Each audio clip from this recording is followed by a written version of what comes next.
Hello and welcome to Heigth RV, everybody. My name's Josh the RV Nerd, and this, of all the Wolfpack fifth wheels, the smallest, simplest, most basic one they make, happens to be my personal favorite. It's 11,360 pounds, it's 40 feet 7 inches tip to tail, so the phrase small is definitely relative. It's just the smallest of their fifth wheels. But what I like about it is just the fact that, you know, it's simple. It's about being there. It's about connecting with friends, getting dirty, having fun. It's got, you know, the ramp patio package on the back as an optional generator at about 200 pounds for that, by the way. But all the stuff that really matters is standard. Really good kitchen storage capacity on this one. The double air, the enclosed belly with the tank heaters, all the stuff that really matters, it does really well. But weirdly, my favorite thing about it is just that it has a normal slide out. It's just a sofa dinette, traditional fifth wheel super slide. There's nothing flashy, nothing fancy about it. It just works. But that's what I like about it. It's simple, it's straightforward, it gets the job done. It's never over the top, it's not too much to manage. You know, it's just easy. It's camping and it's fun. It's not over the top glamping, although it definitely has a couple nice glamping features about it. So as we go here, do me a favor, leave me some feedback. Let me know the things that you like tell me where they nailed it, where they failed it, and if you appreciate the fair look that we give you on these things, make sure you hit that subscribe button as we go here. Now, even though I actually feel the living room of this one is just as much, if not like the most important thing on this RV, it does feel appropriate on something called a toy hauler to start back here in the garage. It's 12 feet or 12 and a half. I think this might actually be 12 and a half. You got a little look at my chicken legs reflecting in the mirror there. Bark, bark. But the point here is that it's a big loading space that'll work for a lot of side-by-side ATVs. But more than that, kayaks, e-bikes, bicycles, 15 tie-downs. You've got washer-dryer hookups up there. Just below the TV station, you see some like cabinet space up there. Like, this is a seriously multifaceted, multi-function kind of thing. Obviously, those the Happy Jack bed system can give you loading width or height, depending on how you ride the beds. And here, we have that roll-down tent screen wall. I've got it fully zipped up, but in like half breeze and half block-off mode. And of course, you have the ability to turn this into a bunkhouse with the Power Happy Jack bed lift system. Now, it should be noted that you can utilize the lower sofa space down here without bringing down the top bed. So if you want to just turn this into a rear lounge, you can, or you can basically like put the beds away, as it were. And I mean, it's the ultimate in flexibility back here. And this is what I love about this one. Other than that big giant pass-through door right there into the garage space, it's just a normal camper. It's just a normal RV with a normal super slide. Now, if you want, I believe they do have some kind of like crazy super party sofa thing that you can option into this. You see, you got the big panoramic windows. Admittedly, they're on the driver's side of the RV. I think a lot of toy haulers, though, you can kind of park them, when you're using them, you're going to park them maybe a little bit more of wherever you want. So it's less important, I think, personally, on a toy hauler like this. It's made a little bit more for Larry Lunchbucket and Jane Sixpack that we have all of the door side windows, although the main entry door of the kitchen do at least give us some kind of peek outside. Take note of that little cutting board right there. We're going to see that moved around again in just a minute. And if you're glancing at this, it's a little bit of a different kitchen arrangement from what they've had in the past. And you notice there's a big blank panel right there. You'll see why basically when we go outside, because that is where this one's outside kitchen is now located, which is something this RV previously didn't have, and that's a rare find. So once again, it's just like a normal Cherokee camper. It just happens to have the opportunity to do some other things, and it has deceptively good storage. And I think, really, that sofa right there, the storage below it, is one of the most underappreciated facets of a jackknife storage sofa. We tend to just call it a jackknife sofa or a little bifold sleeper sofa, but it does both. It does more. It's a very multifunctional thing. By the way, up in that cabinet above the TV is a prep point for a Wi-Fi hotspot from LCI, should you choose to add one of those to your RV. Now, obviously, the sink cover doesn't really go on the stove top. I just kind of have it there to get it out of the way. But it does kind of draw attention to the fact that you do have that black stainless skirted sink right there, and it is nice and deep. Big door side window. I love the expanded countertop space here, which when we go outside, you'll see is really what is allowing this RV to have that little outdoor camp kitchen. Now, in case you're curious, you might hear what sounds like a ticking time bomb. That is the 12-volt refrigerator advising, hey, the doors are not shut, so I'm not able to effectively cool right now. Just, you know, if you happen to pick that up, there's not like a fire alarm going off inside your house or anything. Now, that backsplash, I show it in all the Cherokees because I think it works even better as a side splash than a backsplash. And I think that they should have the magnets on the side. That's probably a very simple $0 modification I would make if I own this, but you don't want to use 4-inch lag screws if you're going to relocate those magnet holdbacks, you know, since you'd be drilling into the side of the refrigerator. Actually, frankly, a good command strip is probably all you need. And the storage is not done. It continues here with these like 40-inch plywood full extension drawers below the sleeper dinette, which again is one of my personal favorite features on this model. It just has a traditional super slide. It's not like toy haulers almost always have some weird sofa combination. And it's, you know, it's the reason that this thing's still 40 feet. Because most toy haulers, the garage steals so heavily from the living room that they have to go with like smaller seating arrangements, like the 325. This one's Big Brother, for instance. But the way that this is set up, you still have, like, it's as much focused on living space as it is the garage. You notice, too, you've got those zebra shades. Now, like you've seen on a couple of these, like on the left, you can line up the panels so that it really blocks the light, or you can half line them up like in the middle, or you can not line them up like I've done on the right to kind of have as much privacy or light pass through as you please.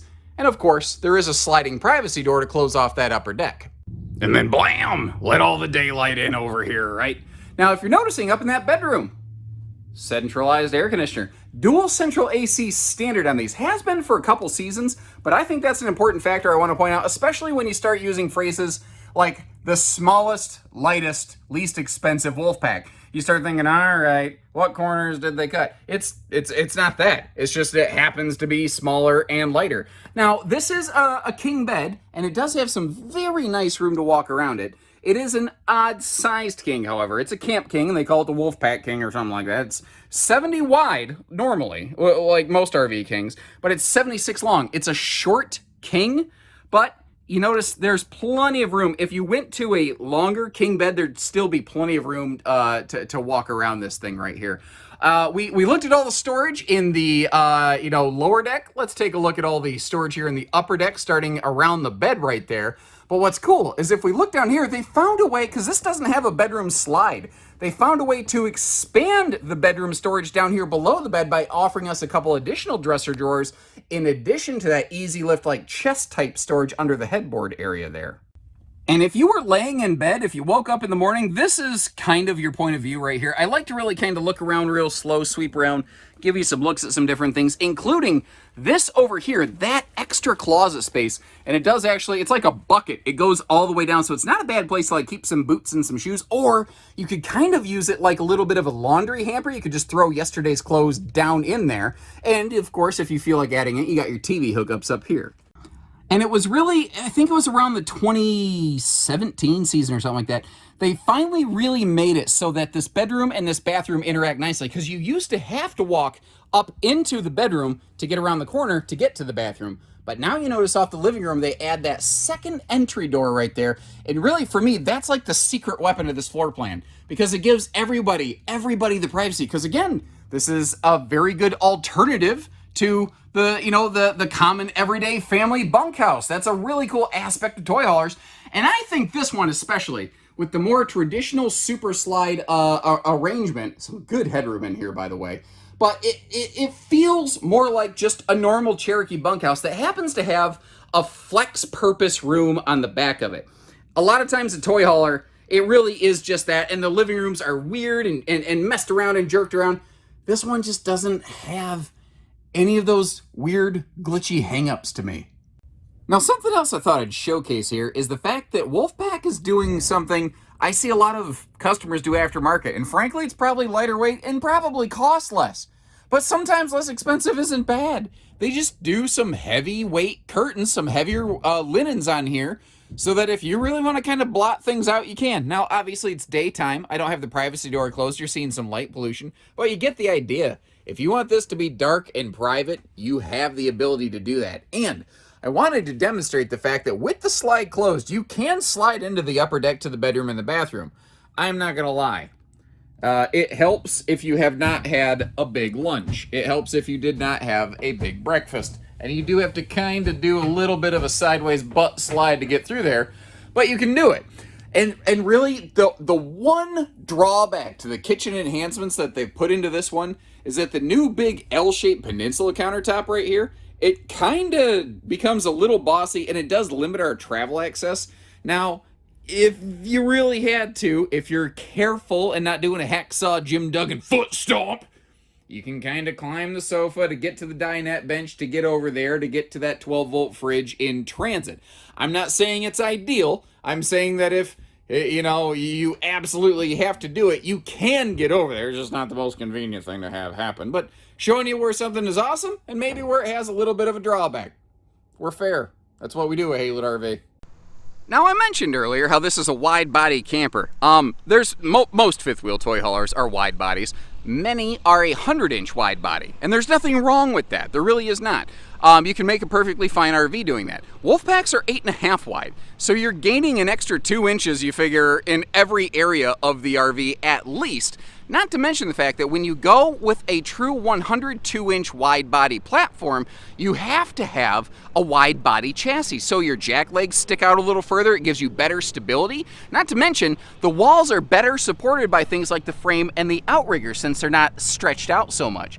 And I don't know on my other Wolfpack videos, I've done a good job of really showcasing the expanded front storage these have had since the 21 season. Flipping around the other direction there, that long door on the right is actually where we were standing. You see the opposite driver's side pass through, and as we back up here, we bring ourselves back out onto the door side of the RV. So, front to back to side, pass through, accessibility, and access. And if you look down below that, you notice how it's actually a mini drop frame. What we're looking at there is the factory standard generator prep. Now, the generator would be sharing a single 30-gallon fuel cell, by the way, with the fueling station. There is an option for a 5500 generator that comes that you can get with these. Again, you're going to add about 200 pounds. You're going to add a couple $1,000 worth of cost to it, but you gain something that can fully run the RV. It provides clean inverted power to the RV to power all of the outlets. You can run both of your air conditioners if you're so inclined. It also comes with a remote start and even has a pull start. So if you're in the middle of nowhere and you do happen to sap the batteries dead, which is, you got to kind of go out of your way to do it because you're going to notice the power getting low first. But if you do manage to do that, it is awesome that you're never really totally stranded here. Now, one of the things I want to show you is if you're just doing a quick setup, you don't got to worry about it. You can leave them up like I've done here. But this does have a pair of drop legs that you can gain some extra stability on these rear steps. But of course, for the stability, you can always just bring those down. And I'll give you a little pro tip on these. The little quick release pins, extend them like one peg further than you think they need to go. And if you look on the right-hand side of the screen, this is why. Because even a 206-pound pandemic poundage guy like me jumping on that thing, notice, as I back up here, how the stabilizer jacks are not down on this RV. But it has eliminated pretty much all of the wiggling and jiggling that you would experience from somebody coming and going on this. So you can have the benefit of triple stable step entry, assuming you add the optional rear steps like we've done with this patio here. The patio is standard, the steps are optional.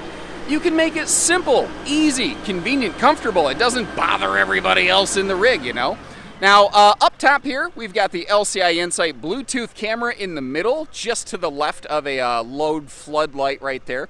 Now, the ramp, like pretty much every toy hauler, is rated for about 3,000 pounds loading. When it's up in the patio position like this, that will drop to 1,500 pounds because, you need the extra point of contact with the ramp on the ground to get the full 3,000. But 1,500 pounds... that is multiple pretty big adults. And by the time you have that many big adults on there in chairs, I think you've already run out of room. So I think that's a perfectly reasonable amount of size and weight to throw at these things.